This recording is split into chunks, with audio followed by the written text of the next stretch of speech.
नमस्कार. छायाताई तांबे यांचं काय विजन आहे आपल्या ओतूर धालेवाडी जिल्हा परिषद गटाच्या विकासासाठी? मनामध्ये कुठेतरी विचार होता, की बाबा लोकांची सेवा करायची. कशा पद्धतीने तुम्हाला मतदारांकडून त्या वेगवेगळ्या गावच्या नागरिकांकडून प्रतिसाद मिळतो या निवडणुकीच्या निमित्ताने?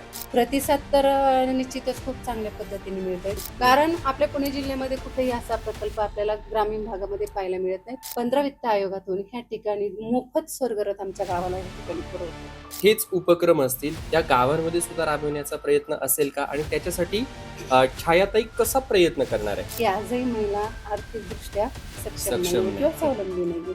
कुठेतरी बाबा त्यांना जर प्रशिक्षण दिलं तर निश्चितच आता सगळ्या काही त्याच्यातून व्यवसाय करतील अशातला भाग नाही. छायाताई तांबे यांच्यामध्ये काय पाहिलं किंवा छायाताई तांबे यांच्या कोणत्या जमेच्या गोष्टी होत्या जेणेकरून तुम्हाला तिकीट मिळालं? फार मोठी आर्थिक म्हणजे आर्थिक परिस्थिती खूप गडगंज आहे अशातलाही भागात सर्वसामान्य घरातील महिला आहे. मात्र मला उमेदवारी मिळालेली तर खरं तुमच्या माध्यमातून अजितदादा असेल, अतुलदादा असेल यांचे ह्या ठिकाणी आभार मानेल.